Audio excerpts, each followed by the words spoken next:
A lot of you have been asking me on how to prepare for the JLPT, especially how to study vocabularies and kanji, and also just how to study to improve your Japanese in general.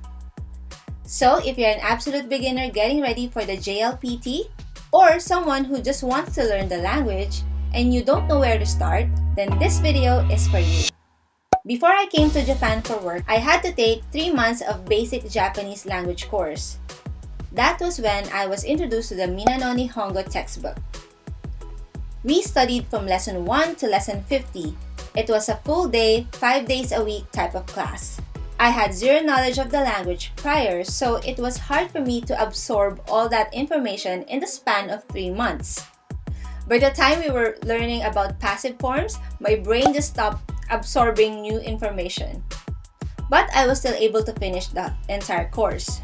After a few months, I was sent to Japan to work, and then I took the JLPT that same year. At that time, there were only 4 levels in the JLPT, and level 4 is the lowest, and fortunately, I was able to pass it. Then, a few years later, I took JLPT N3 test. Fast forward to a few years ago, I decided that I want to challenge myself and try for N1 or N2 in the future. So now I'm back to self-studying again. I just really want to speak Japanese more confidently and fluently. JLPT stands for Japanese Language Proficiency Test. It measures your knowledge of the language and your ability to use this knowledge in actual communication. It doesn't test your speaking or writing skill.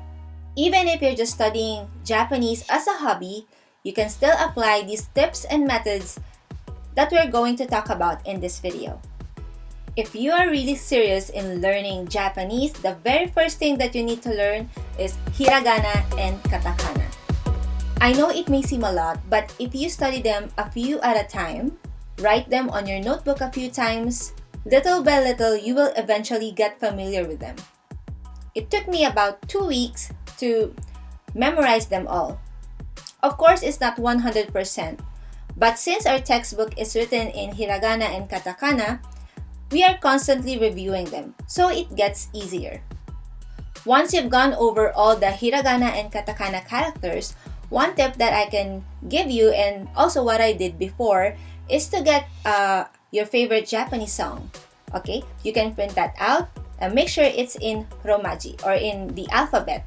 So what you do is to write it back to Hiragana or Katakana. That way you can practice all the characters again and it's more fun.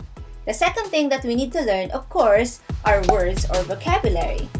Each lesson in the Minna no Nihongo textbook comes with a list of words that are common and useful, relevant to the lesson.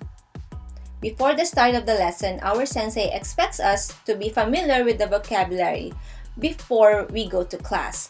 So in the textbook, the English is already provided. So we just have to go over all the words and memorize them. Of course, you can't memorize them all in just one go, right? You need to review it many times. Before, when I was studying for the JLPT, I used to have this small index cards where I write the words that I'm learning. So it's comes with a ring, and so I can bring it anywhere with me. It was fun, but eventually it was not practical because I have to buy a lot of these. Then I discovered about the spaced repetition method. Spaced repetition is a learning technique using flashcards. In a nutshell, new or difficult words are shown frequently, while old or easier words are shown less frequently.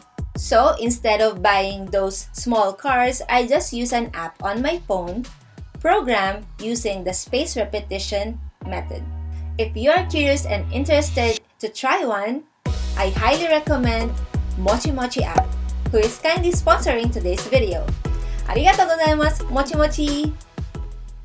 What is special and unique about MOCHIMOCHI app is its golden time feature.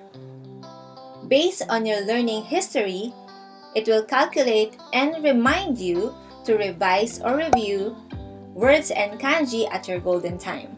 the time your brain can memorize the best. Mochi-mochi will divide the kanji and vocabulary that you've learned into 5 levels. Level 1 are words that you've just learned, and then as you keep reviewing them, they will be moved to level 2 up to level 5. Level 5 means that those words are already in your long-term memory, and it will be shown less frequently. Once it's in level 5, the information is now stable and can last a long time in your brain. That's why spaced repetition is very effective.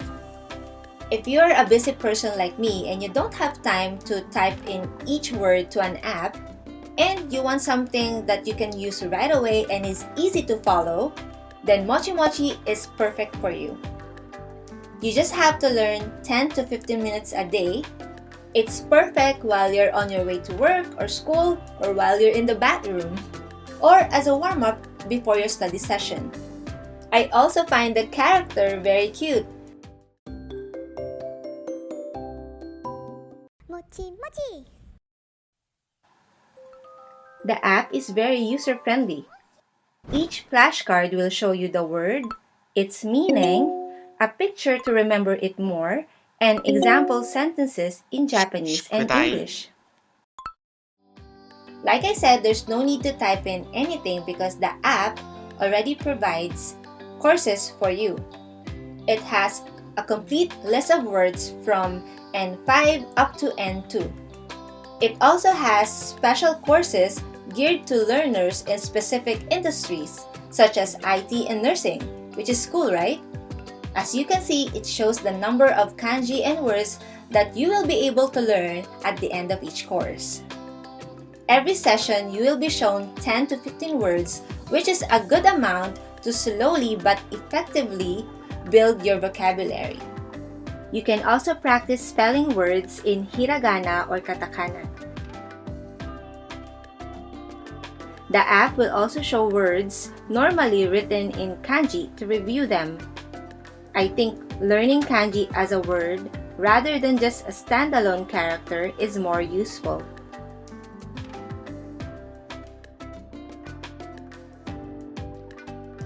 If you are looking for ways to study vocabulary and kanji in a fun and effective way, give this app a try. Just go to the App Store and type Mochi-mochi. Choose Mochi-mochi Learn Kanji. It's the bright yellow icon with a cute mochi character. Then click Download. Now, when it comes to learning grammar, I like to have a structure, so I like to follow books such as the Minna no Nihongo series. There's an English explanation and practice exercises that you can use as well.